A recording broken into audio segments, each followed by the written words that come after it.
ইংলিশে চিন্তা করা। ছোট্ট এই বিষয়টা যদি আপনি না করতে পারেন, তাহলে আপনার ইংরেজি শেখার যে যাত্রা, এটা কিন্তু লেন্দি হয়ে যেতে পারে। So, if you just look at the language learning process of a baby, then it will be clear for you that why I was saying it. Okay, let me explain. তো একটা বাচ্চা কি করে? তার আশেপাশের মানুষ যারা থাকে, তারা যে কথাগুলো বলে, তারা কি করে এই বিষয়টা খুব ভালোভাবে দেখবেন নোটিস করে। এবং সে কিছু একটা বলার চেষ্টা করে।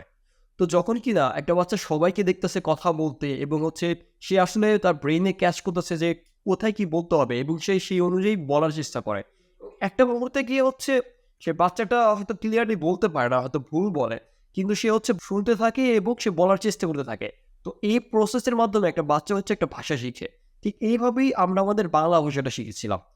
তো এখন আমরা যদি ইংলিশ ভাষাটা শিখতে চাই, যেহেতু এটা একটা ভাষা, আমরা যদি সেম প্রসেসটা ফলো করি, তাহলে আমরা ইংলিশ ভাষাটা খুব সহজেই শিখতে পারবো। তো এখন আমাদের কি করতে হবে? বিষয়টা আমরা যদি ইংলিশ কনটেন্ট যদি দেখতে পারি এবং কোথায় কি বলা হচ্ছে, সে বিষয়গুলো যদি ভালোভাবে নোটিস করি এবং প্রয়োজন অনুযায়ী যদি আমরা সেই বিষয়গুলো রিপিট করি again and again and again, তো একটা মুহূর্তে গিয়ে বা একটা সময় পরে গিয়ে আমরা অবশ্যই ইংলিশে ফ্লুয়েন্ট হতে পারবো। এখন আমি প্রথমেই বলেছি যে ইংলিশে চিন্তা করার বিষয়টা। তো ইংলিশে এখন কীভাবে চিন্তা করব বা কীভাবে চিন্তা করলে এই পথটা একটু ইজিয়ার হবে সেটা আমি একটু এক্সপ্লেন করি। সাপোজ আমি যখন একটা গ্লাসে পানি খাচ্ছি। তো আমি যদি তখন বলি যে, "right now I am having a glass of water."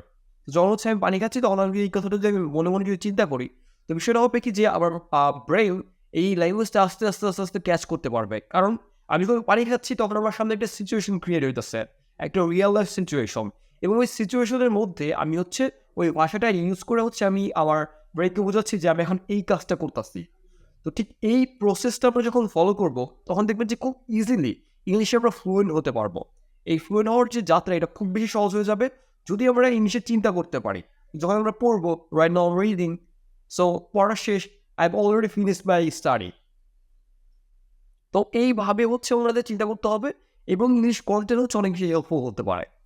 ওকে, আসসালামু আলাইকুম।